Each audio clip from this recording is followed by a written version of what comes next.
had all those years where it was just Sherman Alexie and the old guard they silenced Gen X, which is my generation. And by silencing us, they silenced our grandparents, who were the last ones to be born in the late 1800s and knew what it meant to live a life that was roaming and much more free, not reservation bound, than the generations that follow. So I feel really sad about that, and I'm always trying to support authors who are in their 50s, who are coming to the table for the first time to remedy that gap in Native American literature. Wonderful. Thank you for sharing that. And I think about that too because I remember for me, and I'm a little bit younger than you, just a little bit. But when I was in school, we had authors. There was this one particular author who took some of our like traditional stories and had written books about it. And for us, like back then at that time, like that was a huge deal. That was huge that we had something because we had nothing. And so, you know, for me to see a lot of Native people from different tribes coming forward and sharing their stories and creating their art in a beautiful way, because our people are so talented and so beautiful, so creative. Yeah. You know, the thing is that we come from a tradition of oral stories, oral traditions. And so people will ask me, where did you learn how to write? And they think I'm going to say, as an undergraduate, when I went to college, they taught me how to write. And instead I always say, oh, around the campfire with my dad. Like my dad and his sisters and his brothers, they told the most interesting stories. And I often will tell my students, don't just think of your education as being the education that you get in college if you go to college, because there is farmhouse competence. There is wilderness proficiency. There are street smarts that you get when you are going around in the world. There are oral traditions. There are so many ways. Experiential learning, travel. When we travel, we learn, right? There are so many ways that we kind of gain our footing in the world and we gain our wisdom. And a lot of the wisdom that I have gained throughout my lifetime was from my dad, who didn't have a high school, you know, he ended up getting a GED, but he didn't have a high school diploma. My mom didn't have a high school diploma. I was a first-generation high school graduate. And there's no way that I could ever say that because they didn't have those degrees and those diplomas, that they knew nothing of the world. They were very, very wise people, just in a different way. That's true, and the way we see the world is also different because we see each other as, and I talked about it last time. I don't know if anyone was here for the last author circle, but we talked about like the importance of a circle and why we sit in a circle, because everybody's equal. You know, it's not that hierarchy format. And so one thing I wanted to touch on that you were just talking about was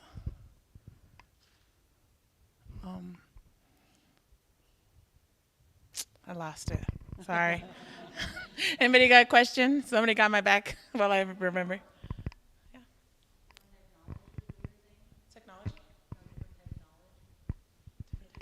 Oh yeah, different types of knowledge. Thank you. But it was the different types of knowledge and how in like today's society you have to have a degree or you have to be somebody to have some kind of a voice or some kind of which in our people it's not that. Like when I go home on the reservation, like they don't care about like whether you have an education or whether you're this or that. And you know, it's like how do you take care of your elderly? How do you treat each other? How do you help one another? And how are children respected? And how do little kids have a wisdom from the time that they're born? You know, they're so smart, little kids. Hi, thank you so much for coming. I have a lot of questions, so I'll try not to monopolize time. So anyways, I think the first question I wanted to ask was, I think there's a lot to learn from Indigenous wisdom that especially is relevant to today's times, And my thought immediately goes to the importance of community and the ways in which it can be built in culture, right? And so I used to work with Indigenous tribes across the United States, and we had this culture-first model where if you lead with culture, actually there's so much more health benefit and beyond that comes from it.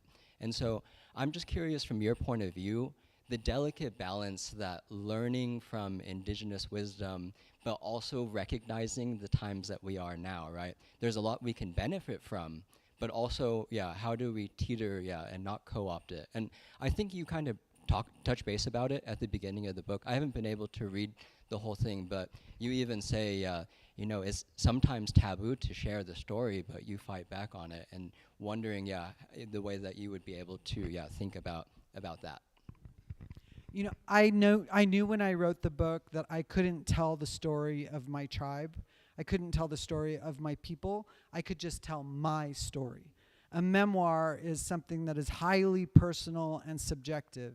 And so I knew that the big question that I was grappling with in the memoir was, how could I survive in a capitalistic society that tells you you're supposed to be all about yourself and create your career and make your money and guard your little pile, when the value system that my grandparents were teaching me was community. You care for other people. And I saw my aunts and my father that they gave freely. They were really, truly community oriented. So I kind of felt pushed and pulled between values. And that is the spiritual existential crisis for all Indigenous people. And every single one of us has to figure out how to walk the line and find a balance between taking care of ourselves as individuals and giving back to society in what feels like us the right way. I know that I could have never had a job as a banker. It was not my deal. I could make money doing art, because for me, art and that generosity of opening myself up and being vulnerable and sharing, really thinking about my grandkids as I wrote, with the rest of the country kind of listening in and eavesdropping, that was what I could do.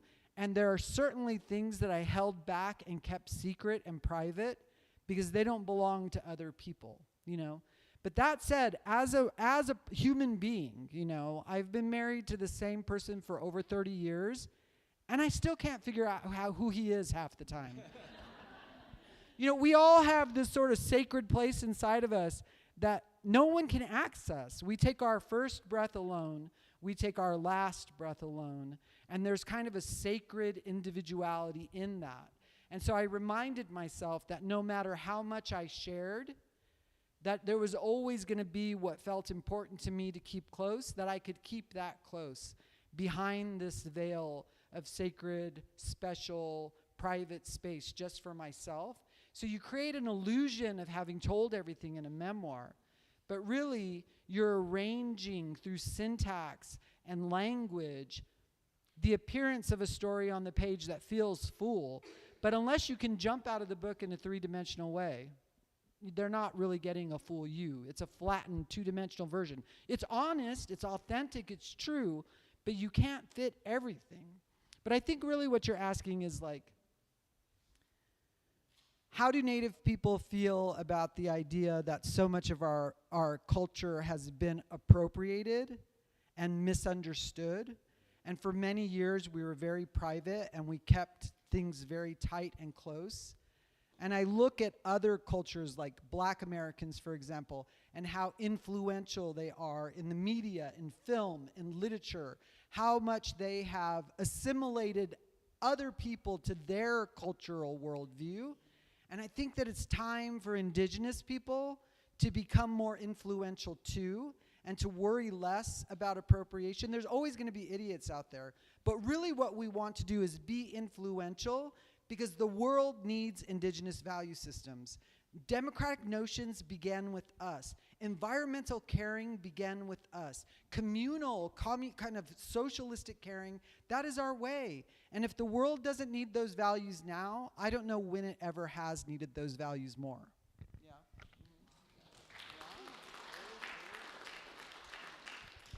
Yeah, you gave me chills. Does anyone else have a question? You can walk around with the mic. It could even just be a comment. Yeah.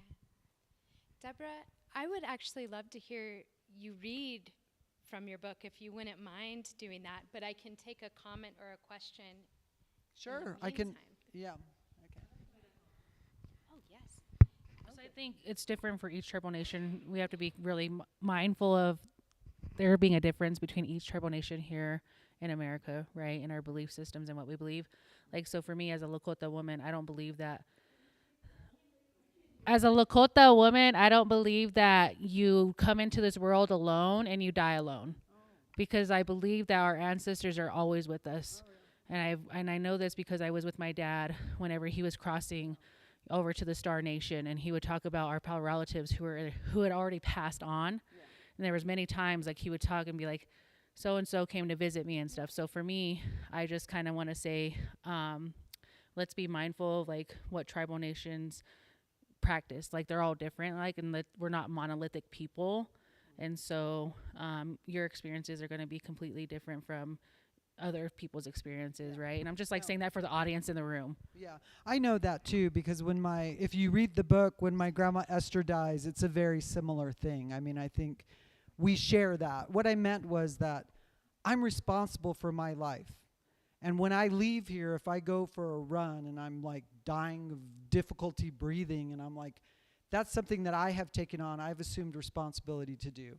If I leave here and I live my life in a way that's not responsible, and I drink, or I fail to tackle the goals that I've set for myself, the buck stops with me. So absolutely, like, even people from my own tribes, I can't speak for them. I can only speak for myself. And I hope that that's very clear, because I agree with what she's saying tremendously. Yes. Okay, so I will read, unless anybody else has questions.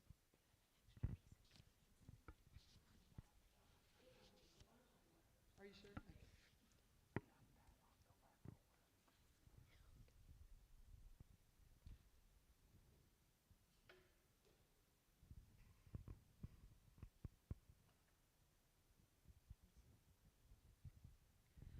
When my parents left their wedding reception, Mom was sober. Dad, of course, drove. He sped toward 4th Avenue, the main thoroughfare in Yuma, cutting into the opposite lane on corners, fishtailing with a groom's finesse. Mom grew scared. She hiked up her wedding dress, reached her long leg over his thigh, and stomped the brake with her high heel shoe. The tires locked up. The car swung wide to the right before spinning them all the way around to the left, showing them the surprised expressions of people in other cars. It was like we were riding on the tilt-a-whirl at the Yuma County Fair, Mom said. The car slammed into the side of a busy downtown bar. The Plymouth's front end was mangled. Steam poured out of the radiator. It was a Sunday afternoon in April 1963, and the day was still light. Afternoon drinkers came flowing out of the bar's smoky interior like rice throwers out of a cathedral in a haze of incense and prayer. Being the eldest of 15 kids had made Mom conspicuous in this small town, and the bar was her father Juan's favorite. So some of the regulars and barflies realized she was a Herrera girl and wanted to know if she was okay. Sirens started up in the distance. A couple of biker chicks helped Mom out of the car, and she stood with them on the sidewalk in front, staring at the damaged headlight and hood. In her hurry to get out, she'd caught the train of her wedding dress in the door, and it had ripped. When she saw the torn fabric, she started crying. She told us, "I could see your dad through the window of the car, with his forehead rested on the wheel, and I knew exactly what he was thinking." Dad was from the Yuma reservation, across the train tracks and river, and he was worried the town cops were going to book him again. But when the cops pulled up at the accident scene and looked at Mom, plopped on the curb in a puff of white satin, mascara running down her cheeks, they decided to be merciful and let Dad go. Mom said they felt sorry for her because she was a good local Catholic girl who'd married a crazy Indian. When Dad walked in the front door and heard her telling us the story, he laughed and said she was wrong. He said the cops let him go not because they pitied her, but because Mom was beautiful and pretty people got away with shit. He pulled off his black boots and lifted his holy socks onto the coffee table. He put his arm around her and said getting away scot-free on their wedding day was the first sign Mom's charm would work magic in his life, like a lucky rabbit's foot or a powerful tattoo. He reminded Mom how romantic he'd been at their wedding, how he'd refused to let her sisters decorate the car with do-it-yourself flowers because the phony tissue paper looked too common for a woman of her caliber. Instead, he and his brothers had performed a top-secret midnight operation, sneaking into St. Thomas Indian Mission's garden on the reservation, where they cut a bunch of roses to string over the roof of the car. Mom groaned, "Don't brag about stealing from the church." But the two of them laughed, and Dad went in the kitchen to grab a snack. Mom's protestations never fooled me. She loved the memory of the stolen roses, as well as Dad's claim that her beauty swayed the cops. But what made her light up especially was the way he called her his lucky charm. This is how my parents twisted bad things around. Seeing the appearances of events in funhouse mirrors, stretching memories tall and pretty when they were really goofy and squat. They knew a story could be told in various ways, and this is how they chose to shape theirs, and how they would teach me to shape mine as well, by molding their wedding day car accident into their first blessing as a couple.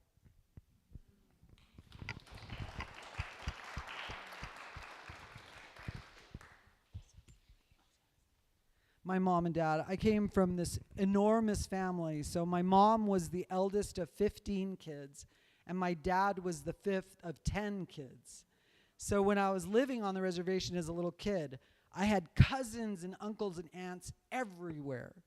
And then my father, he went through the Indian relocation program, which was created by the federal government. It's called Public Law 959, where they trained Native people in jobs that were often like the trades. So his brothers became HVAC people, another brother became a hair cutter, my dad became a welder. And when I was a little kid then, my cousins all moved to Los Angeles. Some stayed on the reservation, and our family went to the Navajo reservation. So I grew up in the Four Corners in a town like Farmington, which is a lot like Pine Ridge in terms of being a border town with a lot of violence. And so it was hard to grow up in that town. There were a lot of issues in that town, and my parents worried a lot for our safety. And they tried to make us, do really good in school and be what they hadn't been, because as I said, neither of my parents finished high school. And so for them, it was very important that we excelled at everything, and we had a lot of pressure placed on us until finally it kind of makes me go through a crack up, like a break when I'm in high school where I'm not doing very well. But the book is a reclamation of Native pride, of knowing who I am, of feeling good in my own shoes, basically.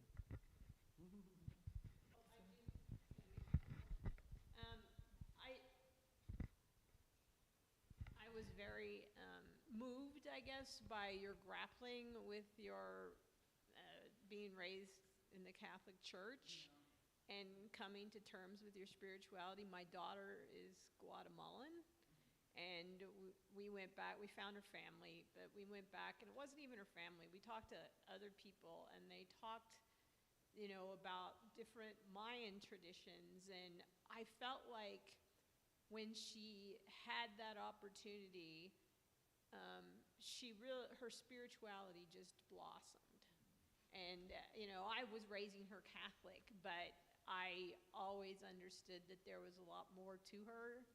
And I just thought you might want to talk a little bit about how, it was a real struggle in your life. And I found that very interesting. I think the circle would too. So in New Mexico,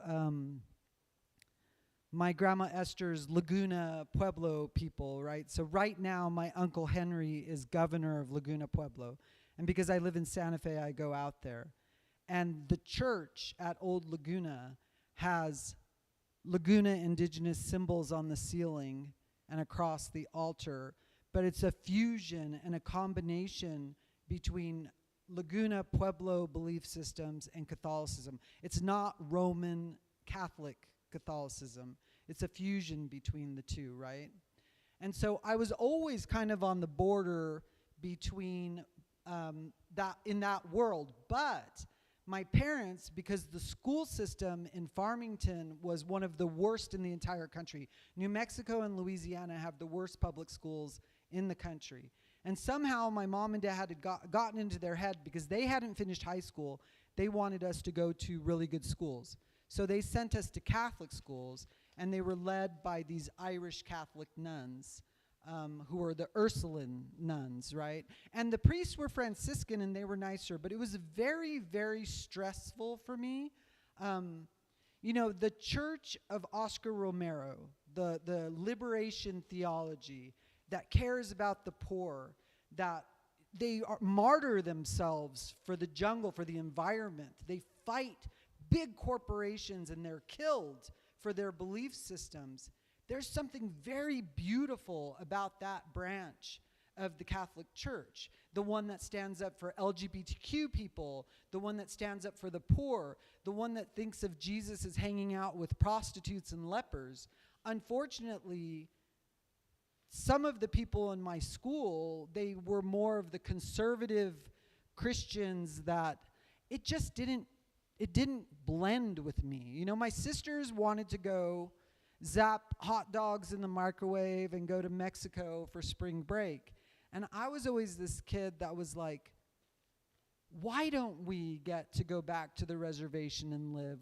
Why don't we get to partake in all of our traditional ceremonies? That life to me feels so much richer, you know?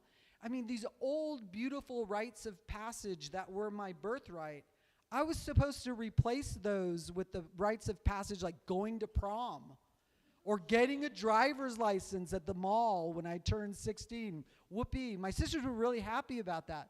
But I don't know what it was about me. I just always missed what I sensed was there in the older and my grandparents died when I was really young, and I always missed that and I wanted to reclaim it, and and my father, I think he would have been much more malleable in that way, but my mother, she was like some very conservative Catholic woman who talked about, you know, like, oh, you're dressing like a whore, you know, like the bad things that moms do when they think they're guarding your purity. And I was like, me and my mom did not get along, as you will see if you read the book. And she's gone now, and, you know, I think about her sometimes, and I hope she would be proud of the book. And definitely, my oldest sister is not happy about the book, I think. You know, there are ways in which to be an artist, you have to really learn how to speak for yourself and stand on your own 2 feet and feel like people may disagree with me, but I have to say what feels right to me because I'm the only one who can create this art. And so I ended up speaking against my mother, who really would have loved to see me go to confession and do all, you know, get married in the church. And I still love to go to a nice liberal Catholic church once in a while just for the memories of it in Santa Fe, but it's not something that it's part of my life in a big way anymore. Yeah. Thank you for sharing that story about your daughter. It's beautiful that you took her back to reconnect.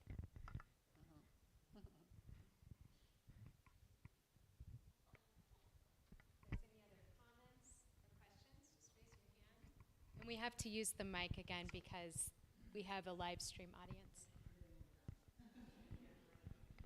So I can go, but just speaking on Catholicism, and I thought the same thing when I was, you know, reading the story. I think I admired so much. You know, as you read the book, you can see the character change, and I'm sitting here rooting for you. I'm like, yes, get your identity, you know. And so, and that, you know, that's how I felt, and I think, like, you know, for a lot of Native people, there is that, you know, that clash between, you know, like, you know, what spirituality, like, who am I, where do I fit in the world, and all of that. And then not only that, but still grappling with, like, the Catholicism and the Catholicism people. Violence of the mission. Yes, thank you. That's that's what I'm trying to say. But all like the tools of assimilation and all the things that they have brought, and all the harm and the effects that are still affecting our people today. Like, what kind of healing or what kind of restoration could and should be done? Restoration. Oh, that's a big one.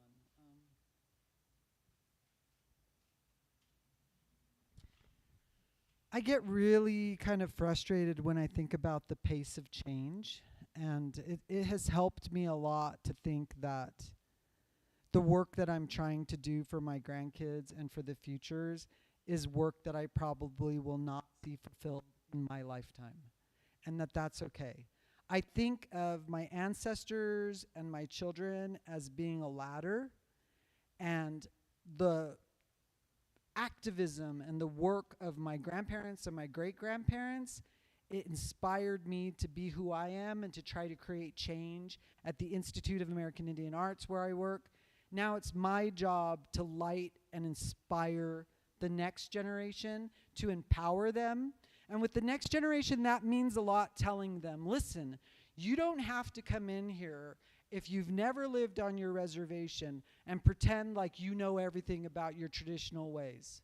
Because a lot of times they do that. They try to be like, oh yeah, and then you ask them some questions that are like, oh, I grew up in Brooklyn.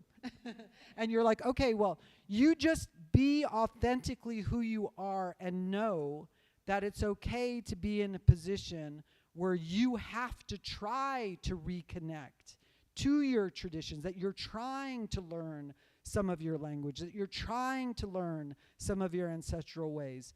Because it's a very authentic Native American story to have been cut violently from your roots via the Catholic Church, via the federal government, via governmental policies, via the Indian relocation program. You don't have to be ashamed of the feeling that you feel disconnected.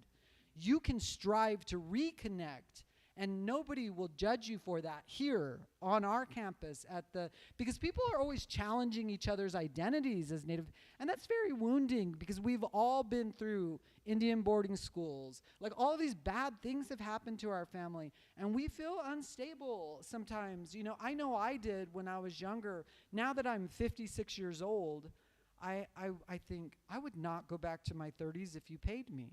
Like, I was so much more confused when I was in my 30s. I was so much more afraid that I wasn't enough, that I was failing my ancestors. Now I just keep my nose to the ground. I support all the Native students that come through my program. I encourage them. I tell them that they can do it, that there could never be enough Indigenous books on the shelves. I tell them there are hundreds of books written by white women who went through divorce, about their divorce. If they can all have a book about their divorce, we can have books about our tribes, but nobody's written one for your tribe yet.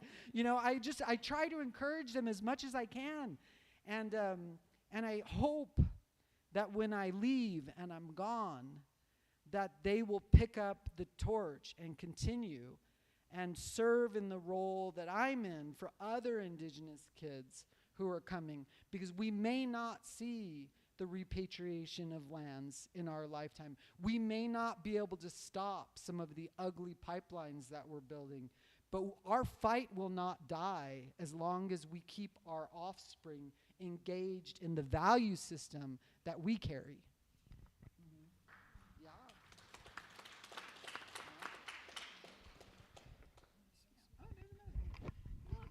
I really enjoyed your book, but it really left me wondering what happened after you left high school and sort of some of the important landmarks between then and now. I mean, I know you're teaching at a school in Santa Fe, and that sounds wonderful in terms of encouraging Native American students to write their stories. Yeah.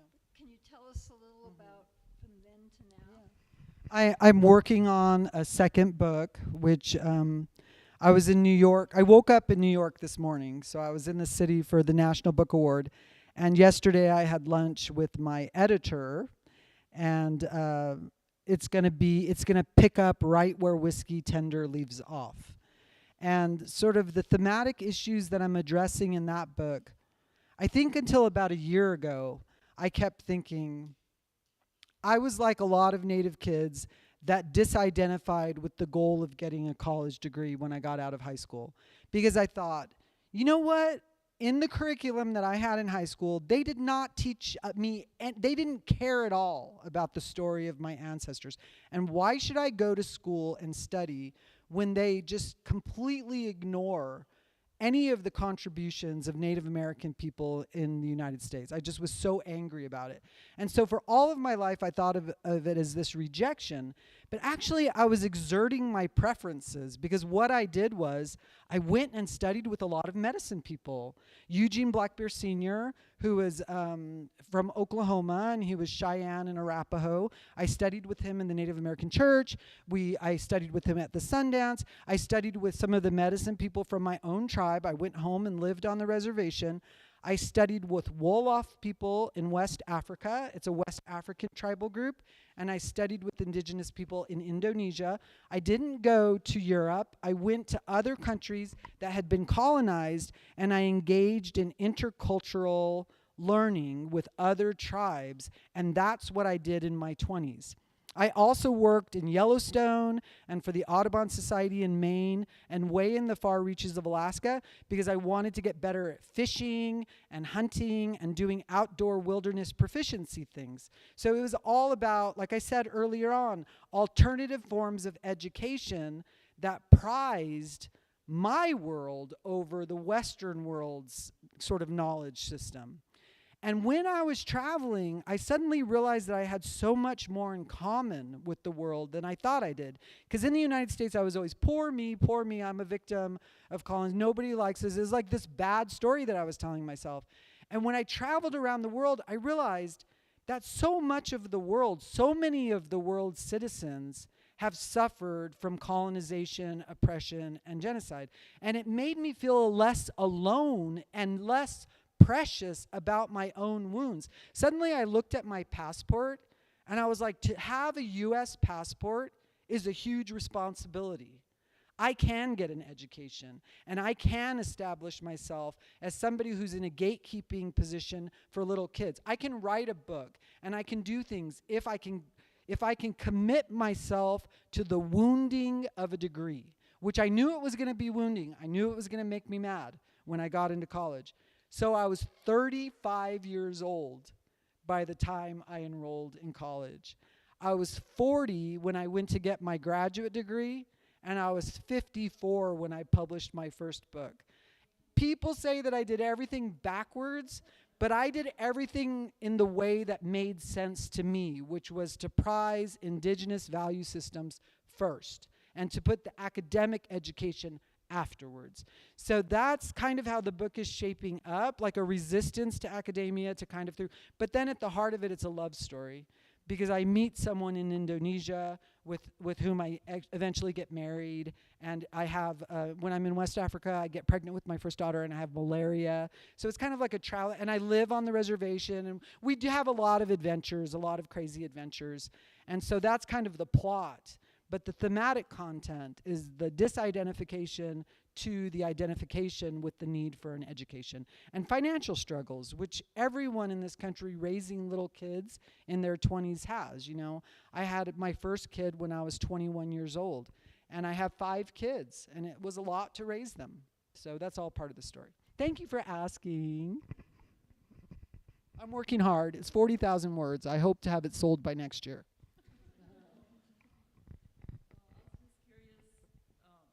Came up with the title? That's a hard one. You know, I meet Indigenous people in audiences and they're like, oh, did you have to give it that title? It's a wounding title in a lot of ways, you know, because a lot of what I wanted to do with this book was to reclaim the pejorative. So it felt like when I was a kid that there were always these portraits, especially of Native fathers and men, as being kind of absentee, out of work, unable to pull themselves up by their own bootstraps. And that was never the experience that I had with my dad and a lot of the Navajo Dene men who coached my softball teams, and they were my friends' parents. They were like working really hard in coal mines and at electrical power plants. Like they had the ugliest jobs via the Indian Relocation Program. They worked a lot of overtime. They worked so hard. And so I was really like, I want to flip the script and overturn the stereotypes. And so to me, the title is like, what do people think of when they think of whiskey in conjunction with Native American people? And then what do people think of when they think of the word tender? And they're like a high-low juxtaposition. And a tender can mean a wound. It can mean to tend to others. It could be a form of monetary exchange. It can be a soft emotion that you feel for your people.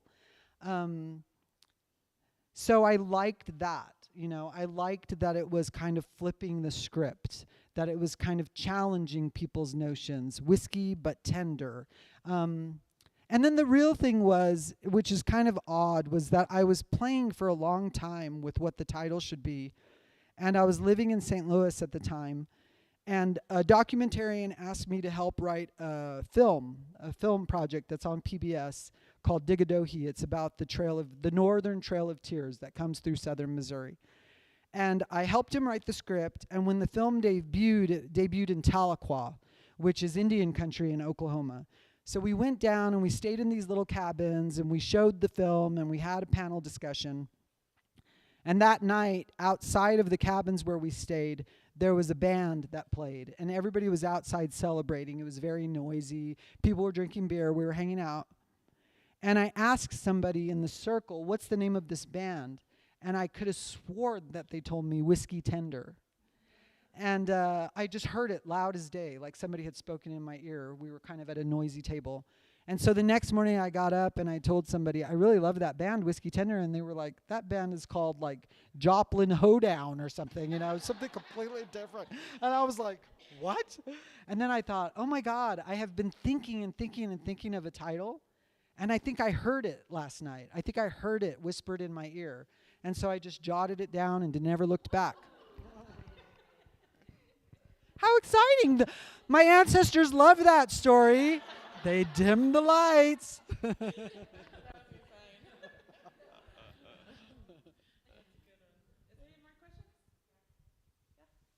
That reminds me of a time when Sherman Alexie at IAIA, when he was still teaching there, he said something about, don't get Indian grandmas mad at you.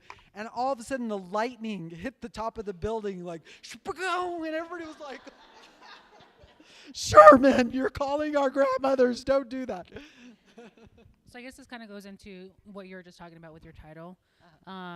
You explore stereotypes about Native drinking. What do you hope readers understand about the intersection of alcohol, trauma, and colonialism? Yeah, can you repeat that for her? Yeah. I couldn't really hear. Alcohol, trauma, and? You explore stereotypes about Native drinking. What do you hope readers understand about the intersection of alcohol, trauma, and colonialism? Oh, yeah. I mean, the book is all about context, right? So I kept asking myself, like, how can I portray the difficulties of my dad and his brothers? How can I portray my sister's difficulties or my own difficulties? Is it ethical to expose my family in this way? And so I came up with a couple of things. The first thing was, I have to embarrass myself and make more fun of myself than anybody else in the book. If I'm going to expose Lori, my sister, or my dad, or my Uncle Johnny, I need to make sure that I'm putting on the page stories that I said I would never tell anyone because they made me feel so vulnerable and so ashamed. I had to work those stories. I had to find a way to use them. That was one. So I did that. And it still didn't feel like enough. I was still like, is this okay? And then I realized at a certain juncture that if I showed the traumas of history the governmental pressures, the governmental policies that had challenged my parents and my grandparents. Because as a little kid, I remember looking at them and thinking, why are we poor? And why do they struggle? Is it like a moral failure on the part of my parents? Of course it wasn't. But I didn't have an education to know all that our people had been through.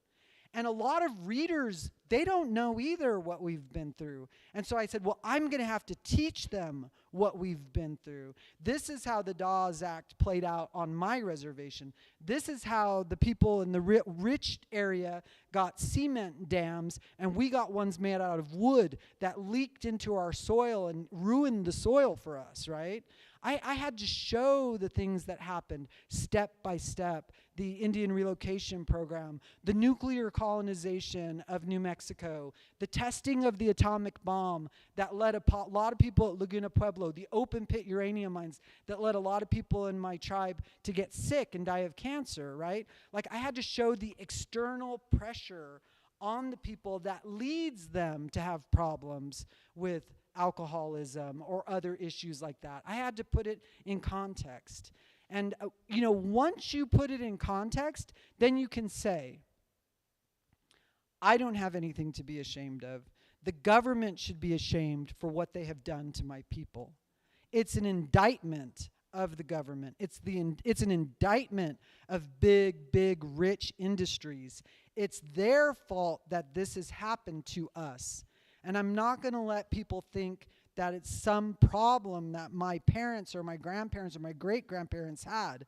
I'm going to have them see the fuller picture, right?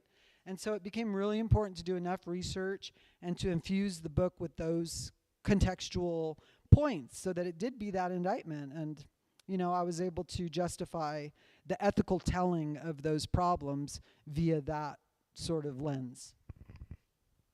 We have a question over here. This is a slightly different question, I suppose, but I think one amazing thing about this country is that there are so many people from so many different cultures and backgrounds. But I think that sometimes one of the consequences of that is a lot of people don't feel connected to their roots, and so maybe they can identify a little bit with. People don't feel connected to their own roots and their own stories. Mm-hmm. So I think in that way, sometimes people can relate to you guys in that. But what advice would you give to people who are looking to reconnect with their family's roots?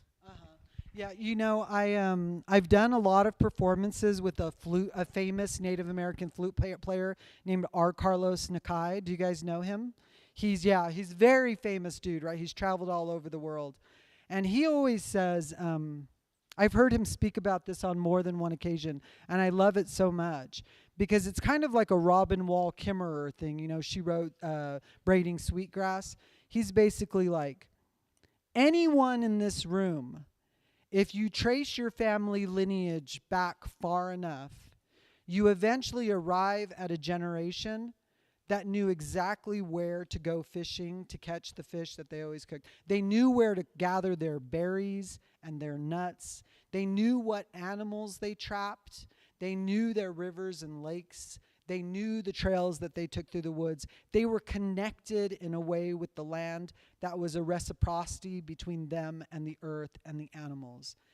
And he's like, we all have that. So nobody has to feel like it doesn't exist in their lineage. First of all, I think that's very important for people to meditate on. Like, I belong to the planet. Now, we have been moved from homelands to cities. We have been moved across oceans to new places. And too often, what happens when we do that is we think, well, this isn't my ancestral land, so I can trash it up and I can suck the oil. I could do whatever I want and I can destroy it because I don't have a meaningful relationship with it. And that's the problem. That is a mental illness that we have in contemporary society. So I'm completely down with Robin Wall Kimmerer, who says, if you have a garden in your backyard, if you have a pot with tomatoes that you tend to every day, if you have a hummingbird feeder, or you see that there are a lot of bees that hang around the flowers that you have along your fence line, and you curate those spaces and you care deeply about those spaces, you're doing something good for your soul, you know? And I'm with Henry David Thoreau, who says, when you aim to go out in nature, and you want to learn an area and become friendly with the earth there, don't do 10 different hikes or 10 different walks in 10 days. Do the same walk 10 days in a row, because it's about intimacy with your space. I walk 4 miles every day around the desert, around where I live.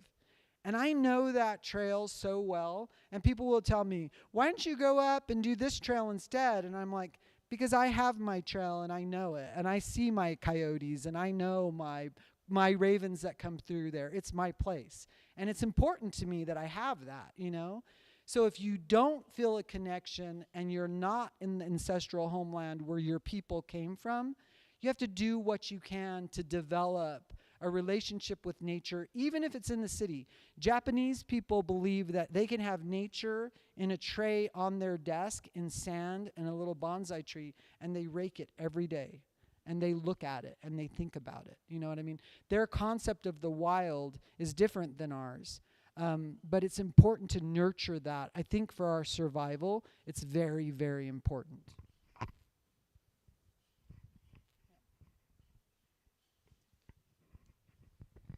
There's someone over there too. Yeah. I'm interested in knowing what both of you currently do. What you currently do? You, both of us. You work, right? Oh, both. You work at schools or what have you? And could you tell me a little bit about that? You want to be a teacher? No, I want to know what you do. Oh, okay, I see. So I have screenwriters. So a lot of my screenwriters that came through my program, they wrote a television show called Reservation Dogs. Migazy Pensano and Ryan Redcorn. Others that have graduated from my program, they write on the television show Dark Winds. And one of them, Desba Eve, is an actress in Dark Winds. And another one who's Native Hawaiian helped write Moana 2. And he's currently writing a screenplay about Queen Lilikolana, who was the last queen of the Native Hawaiian people. So I have screenwriters. Then I have fiction writers who come out of the program. So Amanda Peters, she wrote The Berry Pickers. Everybody knows Tommy Orange. He wrote There. He graduated from my program. Brandon, a lot of different teachers teach there. Laylee Long Soldier is a good friend of mine. She teaches with me there. Joy Harjo went to IAIA. Joy Harjo did not. She's older. It's the Institute of American Indian Arts in Santa Fe, New Mexico. So there's screenwriting, fiction, which is novels or short stories, creative nonfiction, which is kind of a new genre. It's memoir, right? There are not that many Indigenous memoirists yet, and I think it's really important because when I was a young girl, the book that really saved my life was Maya Angelou. How many of you read Maya Angelou's book, I Know Why the Caged Bird Sings? Man, I read that book, and there was no Native woman who had written a book like that, so I had to see my world through an older black woman, you know, and it was dumbfounded that she could say and tell about the suffering in her family and the joy in her family and create this work of art. It was so wonderful. It was when I decided, I think, to be a memoirist. And then we also have poets. So Jake Skeets, Chrysosto Apache, who was here on the 7th, graduated from IAIA. Sasha LaPointe, who's from Seattle. A lot of poets are coming out of the program as well. And everybody's publishing books. So I said we had the first Native literary renaissance, and then we had this period of quiet where Gen X didn't get that many books published. It was really Sherman Alexie, which makes me so mad that they did that to us. The publishing industry just didn't publish very many of us. And then now we have the younger generation, millennials and Gen X's, that they're coming out with so many good books. I can't keep up with all the good books that are coming out. It's incredible. I mean, I go hear them read and I'm stunned. And I love to see it because the one thing I talk about in my program is mutual support. And I don't ever want there to be a scarcity mentality. Like there can only be 3 of us who get through the door. No, forget that crap. We can all get through the door. The world can use a lot of Indigenous books. Some of us will be big presses, some will be middle presses, some will be smaller presses, but we should all be publishing. So, Hey, thank you for sharing so much. I was wondering, because you brought up the Dawes Roll Act. My mother's side didn't sign up for that, and then so we're cut from kind of the identity at that level, and didn't want to take any advanced help, from the government. Yes. So kind of finding that identity is kind of hard, because grandmother's starting to lose her memory, and then with my grandfather already gone, we don't have any knowledge of where his Indian ancestry lies, except off the East Coast, almost Katuah Band with the Cherokee. So I was wondering if you could speak to some of that identity and finding oneself, and imposter syndrome, that kind of. Yeah. I think it's important to address it on the front end. In other words, I talked about how students nowadays, we have a new president at IAIA. Her name is Dr. Shelley Lowe. And she is half Belagana and half Dene. So she's half white and half Navajo. She grew up in Ganado, and she was the director of the National Endowment for the Humanities until Trump fired her. But she is like a glowing light. And she's the one who's always like, you can only be authentically who you are, but you have to insist on who you are. So it's okay to tell people, hi, nice to meet you. I seem white presenting, but I'm Cherokee from this band. I'm not enrolled, but I'm a Cherokee from this band. I would just say it. I know that my friend Jack Soto, he worked for this WINS program in DC, and he had Native kids come there from all over the place. And he was like, he's half Cocopah and half Navajo. And he's like, I learned my biggest lesson from this little blonde, blue-eyed girl who came in and was like, all the Native kids were introducing themselves, and the Dene kids were being kind of mean to her. He laughed about it because he's Dene. And he was like, and she stood up and she was like, I'm from this Cherokee nation, and my grandma taught me how to speak my language, and at any of you all say that I'm Native, I'll fight you. You know what I mean? And he was like, she was just like full of spunk, and she was determined to reclaim her. And, everybody feels a little different about this, I think, in Indian country. I can only speak for myself.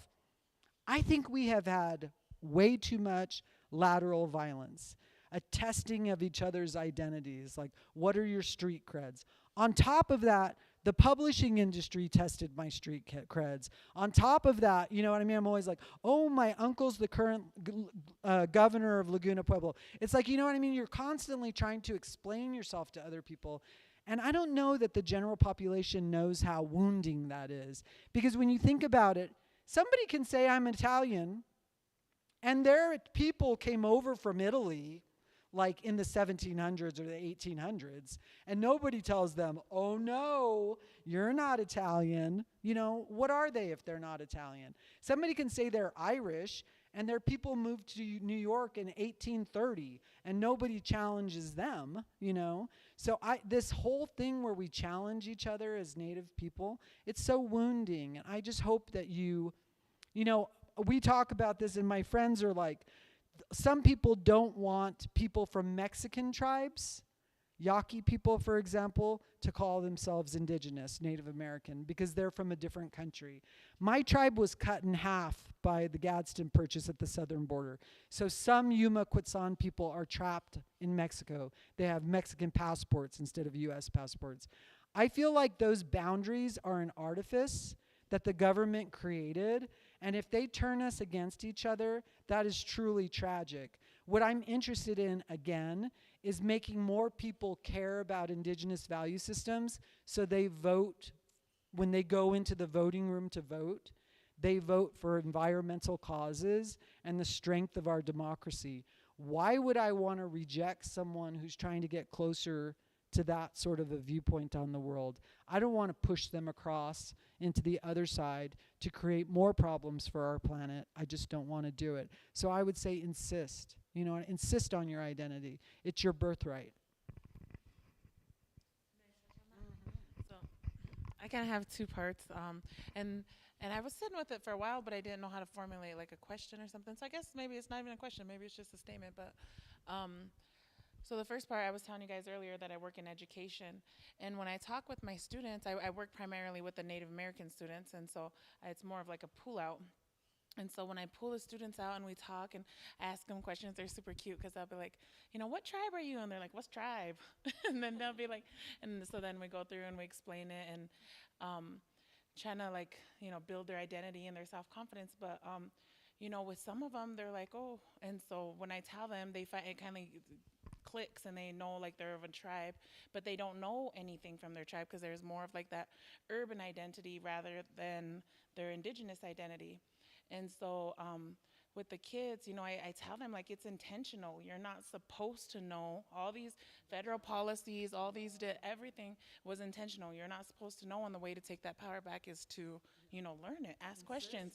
Yeah, and so, and then the second part that I want to talk about was I had recently sat in with my friend Des.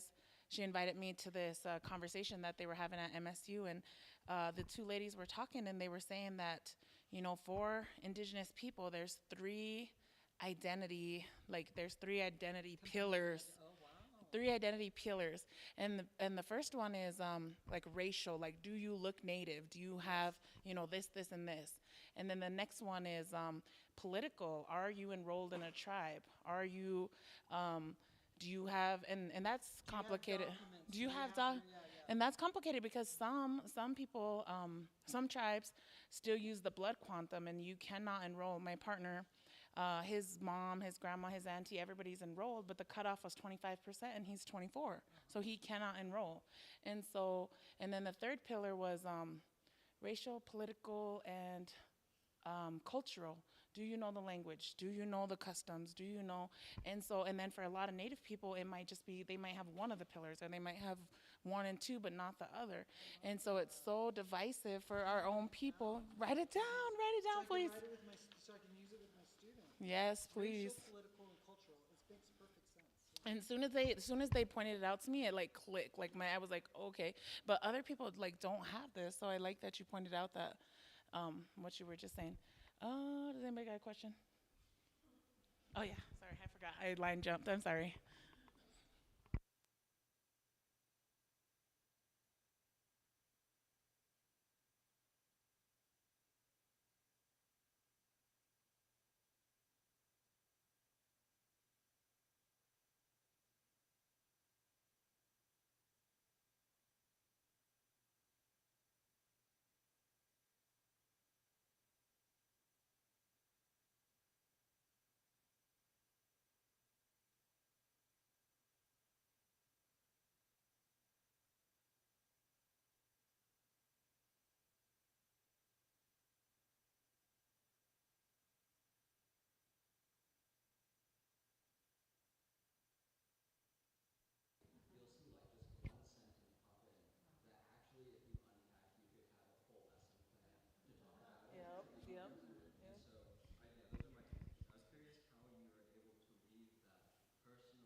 So memoir is a speculative craft, right? So you're allowed to use imagination and supposition in it. The difficulty is that when you're really young, if you've had trauma, you are going to have memories, but they're not moving film. They're still pictures. So you remember your dad getting into a fist fight in the front yard. You remember your dad doing things. You remember, but they feel like still frame photos. And so there is a process of interviews. I went back and talked to a lot of my uncles and aunts, a lot of my grandpa's sisters. I lived on the reservation in my late 20s and early 30s, and I was constantly talking to people and trying to fill in the gaps. The other reason maybe that I have so many vivid accounts is because I started writing the book when I was in my early 20s. Like, it took me a very long time to write this book. When I first started writing it, I didn't even know it would be a book. It was like a nervous tic that I had. It was from internal pressure. I would jot down things in communication with myself, I think because I was trying to heal from the violence that I witnessed as a child.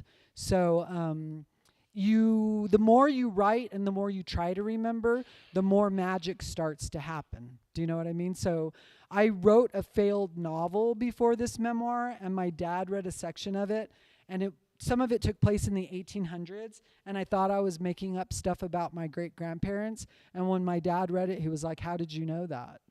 And I was like, "What?" And he was like, "How did you know that your grandfather wasn't supposed to marry your grandmother and brought her home from Indian boarding school, and that there was a big fight about it on the reservation because he was supposed to marry a local?"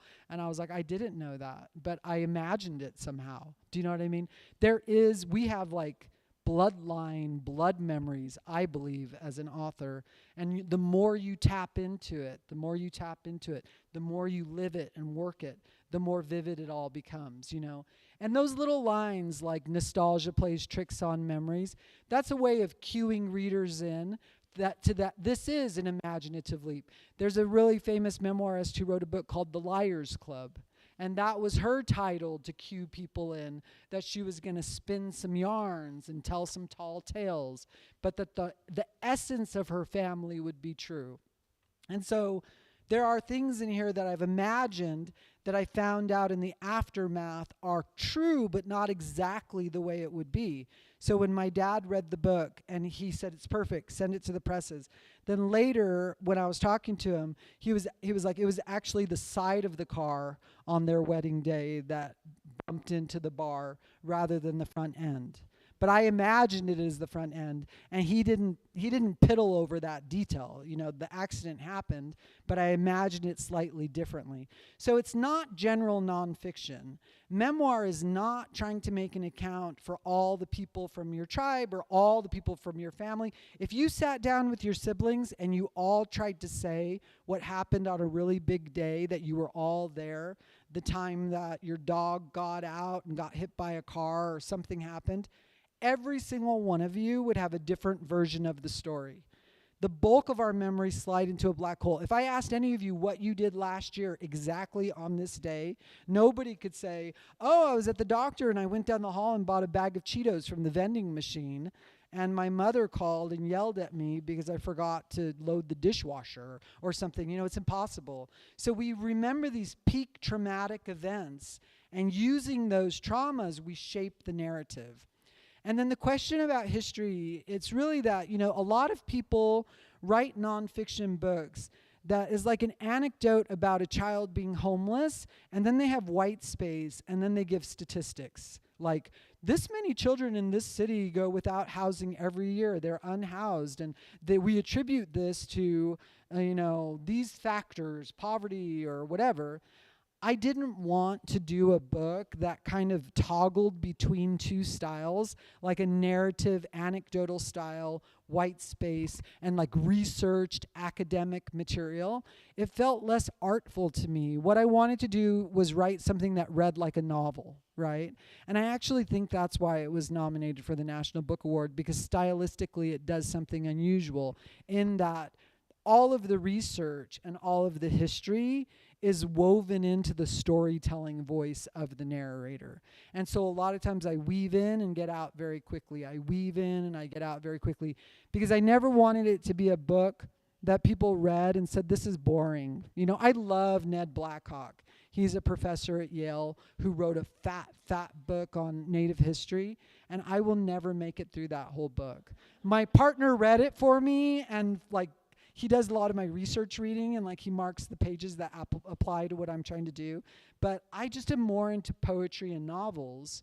And so I think it was natural for me to want to do something that would make people laugh and make people cry and make people feel like they were entertained, Because we can watch Netflix, we can play video games, we can put on HBO Max. That we have so many fun things to do now via the media, and we just have a million. That's why little kids are like, "I'm a tribe," because they're like the video game tribe, It's like we have a lot of demands on our attention.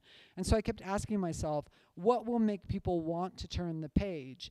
And also, with all the trauma that I was writing, I also, too, wanted to have, Indian people are funny. We laugh a lot. We joke around. When I'm with my cousins, we give each other all kinds of shit. It's fun, And so I was like, I want the book to make people laugh, too. I don't want it to be all, Yeah. So I tried to infuse it with humor and levity and all of that as well. So it was, it's an artful decision to try to build the book that way. And you learn how to do that by reading other authors that you think do it well. Is that it? Yeah, I can sign some books. Sure. Yeah. Thank you so much for coming out on a Friday night. And thank you. Give a hand up for her.